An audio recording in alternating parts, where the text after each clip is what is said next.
xeyir olsun əziz müəllimlər və şagirdlər. Mən Şəfəq Cəlilova, tarix üzrə təlimçi.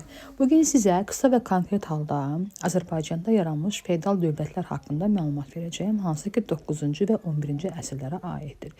Gəlirik 1-ci Şirvanşahlar dövlətinə. Deməli müəllimlər, Şirvanşahlar dövlətini hər zaman burada bu şimal hissədə götürürsünüz və deməli bu belə deyək də Şirvanşahlar dövləti Xəzər dənizi istiqamətində yaranmışdır və əsasən belə deyək, yaranmış olan ilk feodal dövlət. Yazırıq bura, ilk feodal dövlətdir. Nə vaxt yaranmışdır? 861-ci ildə. Necə mənşəlidir müəllimlər? Ərəb mənşəlidir. Düzdürmü yoldaşlar? Və bu belə deyək, Heysəm İbn Xalid ilk dəfə olaraq Şirvanşahlar tutumunu qəbul edir və öz dövlətini yaradır. Məhz belə deyək, Xalidin varislərinin dövründə dövlətin sərhədləri möhkəmlənir və eyni zamanda burada belə bir sual düşə bilər testdə sizə. Şirvan şəhərində məhsulun saxlanılması üçün anbarlar tikilirdi. Bunu yadınızda saxlayın. Və belə deyək müəllimlər, Şirvanşahlar ərəb mənşəli bir sülalə olduğu üçün və bu sülalə Məziyyədlər sülaləsi olduğu üçün bəzən bu dövlətə Məziyyədlər dövlətdə deməli adlanır. Deməli daha sonra deməli Əbu Tahirin dövründə paytaxt gəlir Şamaxıya köçürülür. Deməli paytaxt budur, Şamaxı budur və Şamaxıya köçürülür. Deməli yazıram bura 918. 18-də paytaxt Şamaxıya köçürülür və ondan sonra gələn sələflərinin dövründə artıq 10-cu əsrin 80-ci illərində bir sıra ərazilər. Məsəl üçün bura nə deyə bilərik yoldaşlar? Deməli deyirik Qəbələ. Daha sonra deyirik məsəl üçün Şabran bu ərazini. Daha sonra deyirik Bərdə bu ərazini. Daha sonra deyirik Şəki hakimliyini. Bax bu hissədə böyük Şəki hakimliyini də biz deməli eyni zamanda Dərbənd. Baxın buradakı böyük Dərbənd həmin bu deməli ərazilərə aid edilmişdir. Və belə deyirik müəllimlər. Və Şirvanşahlar dövləti digər yaranmış dövlətlərdən fərqli olaraq uzun müddətli, yəni belə deyək, 861-də yaranmışdır və 1538-də deməli bitmişdir. 1538-də. Ümumiyyətlə məlumat üçün bildirirəm ki, Şirvanşahlar dövlətində 3 sülalə mövcud olmuş yoldaşlar. Biri deməli olmuşdur Məziyyədlər sülaləsi, Kəsranilər sülaləsi və Dərbəndilər sülaləsi.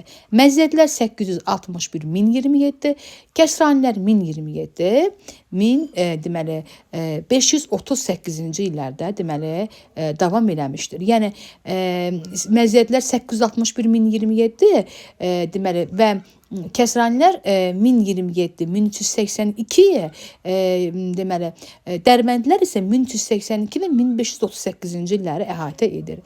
İdarəetmədən bəhs edərkən mütləq deyirik, dövlətin başında şah dururdu. Əgər şah yoxdursa da hakimiyyətə digər oğluna keçmirsə də mütləq onun qardaşına idi. Əyalətlərə bölünürdü inzibati cəhətdən, onları şahzadə idarə edirdi. Vəzir hər zaman vəziri belə saxlayın. Maliyyə işlərinə baxan, inzibati işlərə baxan. Hacib nə idi? Burada saray mərasimləri olurdu, onları təşkil edirdi. Hacib nə idi yoldaşlar? Hacib dedik, qoşun isə əsas şahın xüsusi qvardiyası idi və burada bir deməli ümumiyyətlə qoşun iki sıradan ibarət idi da. Bir şahın xüsusi qvardiyasından təşkil olunmuşdu. Bir də iri feodallardan təşkil olunmuşdu. Buna da xüsusi qoşun adlanırdı. Ümumiyyətlə belə deyək, hər iki qoşunun əsas hissəsini təşkil edirdi süvarilər. Yalnız müharibə zamanı onlar bir yerə toplayırdılar.